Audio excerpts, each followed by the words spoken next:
tanong ko nga ito ba yung nagpresenta sa isang DA secretary? Hindi pa. Kasi ako, galing naman ako doon, no?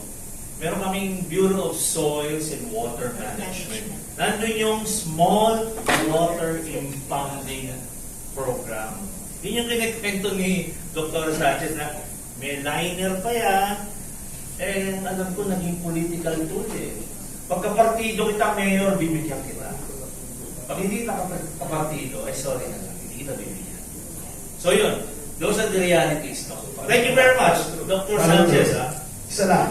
Sana huwag mangyari yung water council natin, parang bamboo council. Yung bamboo council walang pera. Tinayang yung council walang pera. Itong water council, wala rin pera to. Okay? Kwento to, kwento. Kamukha ng bamboo. Yung bamboo, nagsisave ng water yan. Pati yung erosion, protection na ng ating mga rivers. Yung aking mais, kahapon, pinapatubigan ko, hinihidit ko yung tubig sa ilog. Kasi wala akong makuha sa ilalim. Sa ilog ako kumukuha. At yan, pinoproteksyon ako. Dahil nagtanim ako ng mga kawayan, hindi na muli yung aking kwat para sa ilog. Yun lang po, practical lang. Okay, practical. Thank you. I'm sure media is reserving their queries, no? We'll have interesting Q&A portion later. Just to acknowledge the presence of, we have Manila Bulletin's Yvette Tan. She's here. Hi, ma'am. Yun. And of course, from Net 25, our good friends Lodovico Sumintak, Jem Edson Vega, Rowell Lumbao, and Junrel Martinez. Okay, welcome po sa ating gathering. Okay, very interesting. Ngayon, let's focus now on the agribusiness side of water. Pag-usapan natin yung marine and aquaculture agribusiness components. We have an expert with us this morning. He is the Executive Director of the Canned Sardines Association of the Philippines. He is the Executive Director of the Tuna Canners Association of the Philippines. And of course, more importantly, he is a Board of Trustee of our chamber, the Philippine Chamber of Agriculture and Food Incorporated. Please welcome, ladies and gentlemen, Mr. Francisco Buencamino.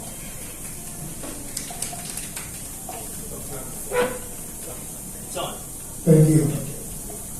I'll stand up. I don't have a PowerPoint presentation because I intended to make this a anticipatory dialogue.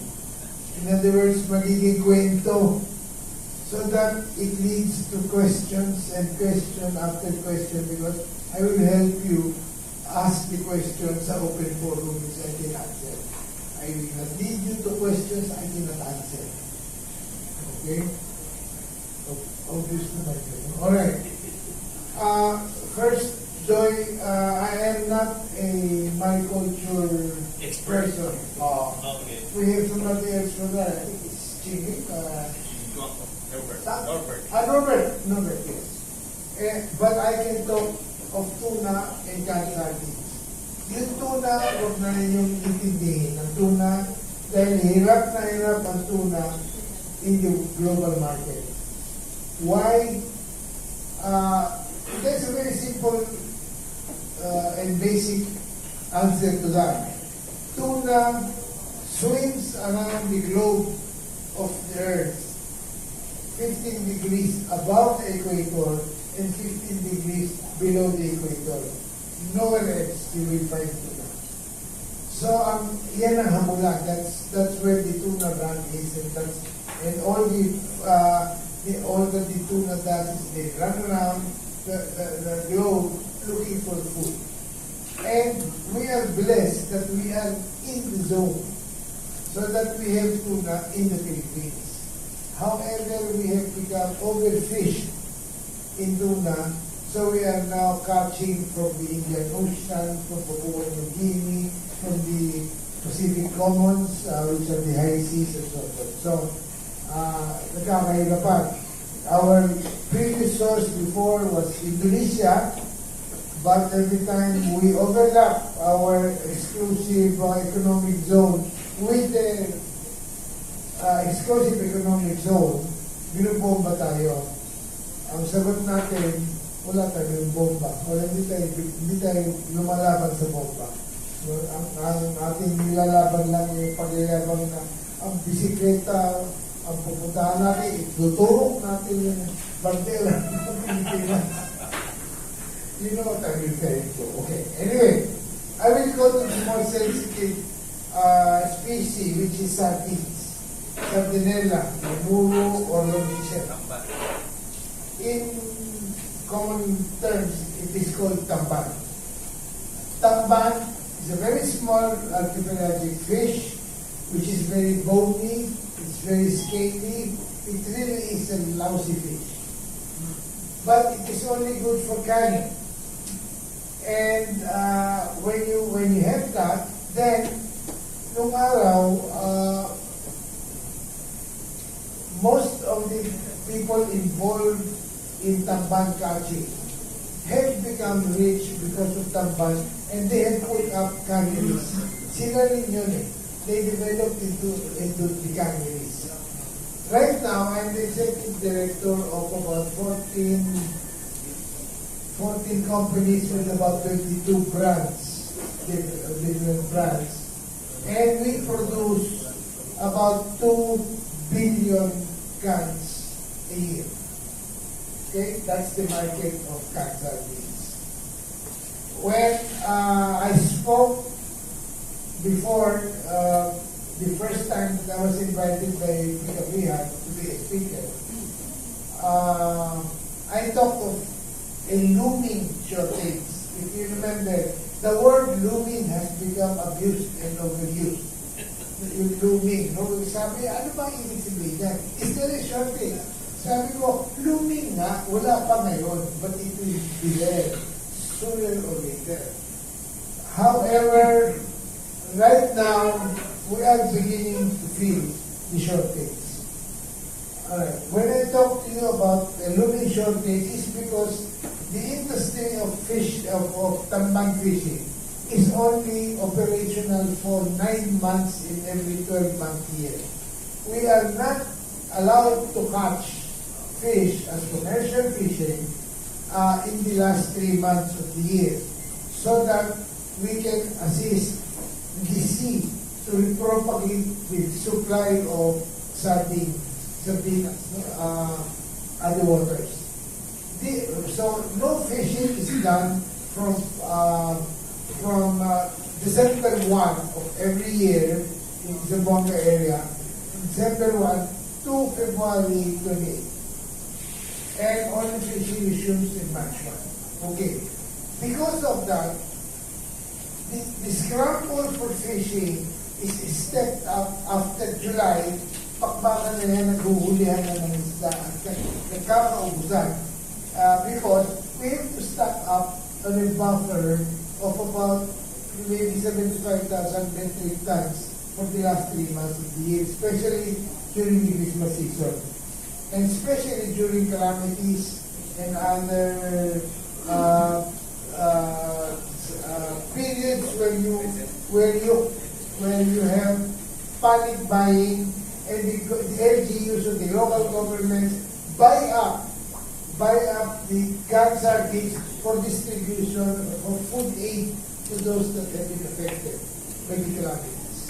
The problem is, I don't know if I can say this, Danny, but what we sell to them at about 13 to 15 pesos are sold back to the government for distribution at about 30. What? Sometimes. Double. So, who is doing that? I don't know. I don't care to know. I don't want to. You don't want to know. Media will find out. Media will find out. Let them dig that out. No?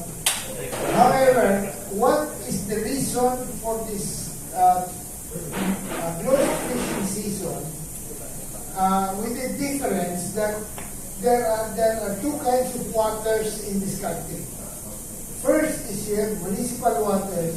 Very clearly, municipal waters is close to the municipality where they are located. The other is commercial fishing, which is on the high seas. Where is the delineation today? It's 15 kilometers from shoreline. Now, you try to figure this out for those who are very bright. With 7,100 islands, where is your shore? Yeah. And the Bureau of Fisheries beautifully cannot identify where that shoreline is. But they say, basta 15 kilometers ka, doon ka commercial fishing, which is more than 3 gross tons of a vessel catch. 3 gross tons. Below that is where the motorized bankers catch. They are not subject to municipal, they are not subject to closed fishing. Alright. Because they are not subject to closed fishing, I had an idea sometime in August or November to say, Bureau of Fisheries, can we talk of buying fish from the municipal fishermen during our closed season? That will even out the supply on a 12-month basis rather than just 9 months. Okay? And they said, yeah, let's start talking about that. So, a big group of motorboat or municipal fishermen had a convener leader, si Asis Perez, former Bureau of Fisheries. Member of PCAFI. I talked to him and he said, this is good. I'll put them together and let's talk. We talk. Nagkaroon ng resulta yan. We eventually, after many issues, we eventually landed a memorandum of agreement with the Bureau of Fisheries and Aquatic Resources that they would arrange for the municipal fishermen will sell their tambak to canneries because we buy a minimum, the very minimum that we buy is equivalent to 500 tubs. Banyera yun, 20 deni banyera. That's a tub, no? That's about 50 kilos. 500 tubs a day for one cannery. And we have to produce 2 billion cans in a year. So we wanted to even that out. We entered into a memorandum of agreement that was signed, and there was a press conference and everything, a lot of hullabaloo, but it turned out to be a lot of gabudibu. Why? Because somebody from Malacaya, I can't name names, but from people from the fisher folk were saying, the canneries are buying, they should pay us the correct price. And the fair price is 100 pesos per kilo of tambak. They're only selling at 30 in the wet markets. Why will they sell it to us at 120? This had turned sour from the point of view of the canneries. And they said, okay, show us what you can, but here are our specs. Show us what you can do. We will buy anything that falls within our specs. What are the specs? The size of the fish must be so much. The temperature at point of delivery should be 4 degrees centigrade. So you need ice for that. The boatmen must be vaccinated before they enter our ports. There are mga restrictions.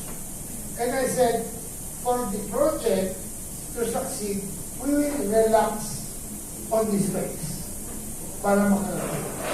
So the question that was asked of me publicly by the Bureau of Fisheries, how much do we deliver from December to February? I said 72,000 metric tons. That will give us the buffer. So they said, we'll start Attorney Escoto is very, very concerned, newly appointed Bureau before director, and he was very cooperative. He moved very, very fast, and I was really actually awed and surprised that government people can move fast if they want to. If they want to. So he moved very fast. He signed the contract. They went to Bulan, municipal fishing yun. Sa susunod. The problem was, most of the canneries already had buying stations in Bulan. So there was nothing new for them. The 120 pesos per recommended price by the official book, that was thrown down. We are paying at 45 to 50. How much fish did we catch, or did we get supplied by the municipal fishermen? Zero. To this day. February. Why? They could not meet the restrictions, the specs. And why? Because of the water or the seawater delineation. That's why we are turning around, and the President Pastor and I have been talking about defining what delineation is. Why 15 kilometers? That's a political distancing. That's a political measure. What we want is a science-based delineation, which is 7 patons, which was the way that the Fisheries Act, Republic Act 8550, then, which was a project of the old man Marcos, the father of Ferdinand Marcos. That was science-based, because a motorized boat, cannot go beyond a certain distance from shore without risking a turnover, accident. If 15 kilometers, yun na habol na. Nobody fishes there because you cannot get in. You're not allowed. So, under the law, there is an adjustment to 10.1 kilometers. This 10.1 is within the law, but there is a provision, provided the local mayor allows it. So, discretionary. Pagka ganyan discretionary, masyado nang hindi kami mapalagay. Soft cost. So that's the corruption comes in. Yeah, I guess. So that's why we asked the BFAR to help. And the problem there is BFAR was not given, I think, sufficient funds to do this. However, I told our members, we will not stop because the end in view is to equalize the supply from municipal to commercial water throughout the year. Kung meron na tayong deals that we can perfect sooner or later, then we can. Okay? So, President Danny was able to reach out and send messages to our President, as Secretary of Agriculture, and as President, to help the fisheries recover, because he said, among all the growth experiences of all the other industries, fisheries lang ang bumagsak ng negative 5%. And you wanted an explanation for this. The explanation is very simple.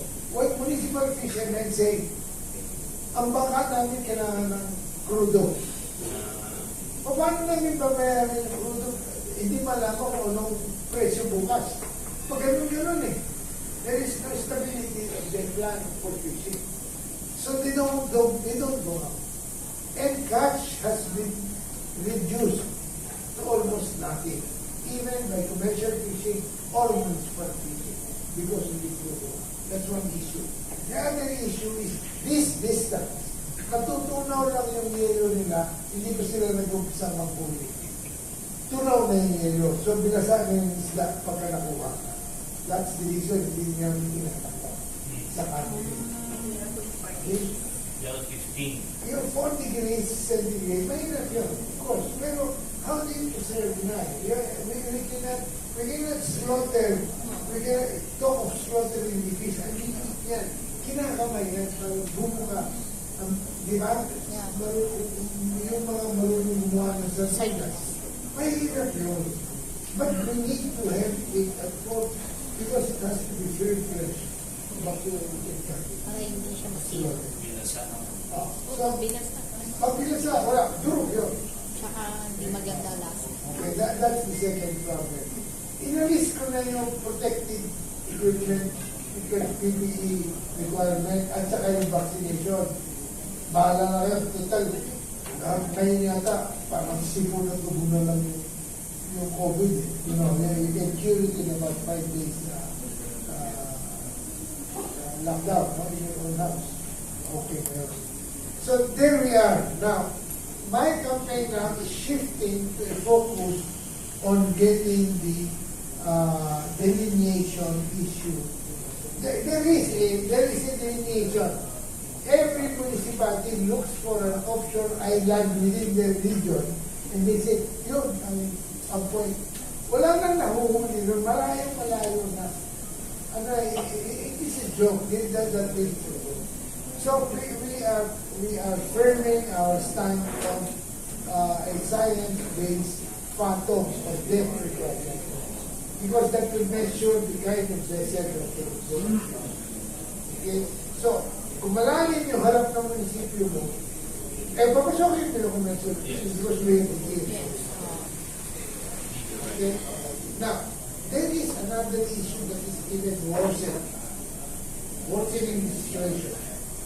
I have been informed by our members that many of them have pulled out their stocks from the supermarkets because of the attitude of the Department of Trade and Industry on SRP. They are using, on suggested retail price, they are weaponizing SRP to terrorize us to go down in price. During the last typhoon, nag-declare na calamity ang gobyerno. Usamis is one, yeah.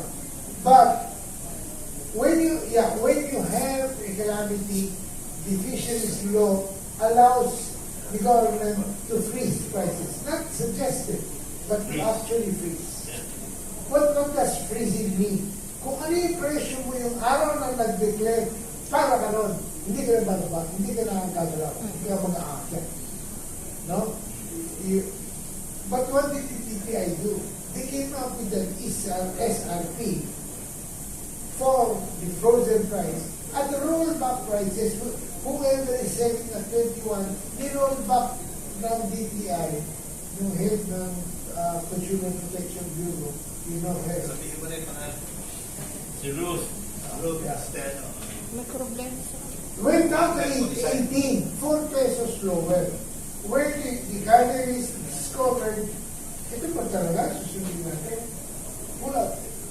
Why? Because the supermarkets are the ones that are implementing and executing the discipline.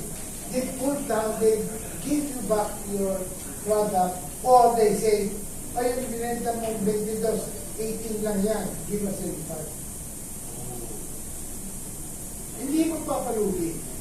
You know, even the law on SRP, sa Consumer Act, on the portion that says SRP is allowed as a suggested retail price, to give a choice to the consumer. Not as a mandate, not as a weapon, but to give a choice that the government must recognize for both parties to win. It's a win-win situation. There must be a reasonable profit that should still be allowed.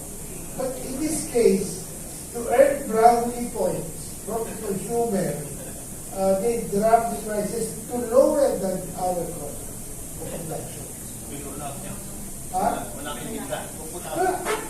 So that is where the problem is. And I've been talking like this for the last 3 months now. So that's where I am, and my 15 minutes is up again. Addition.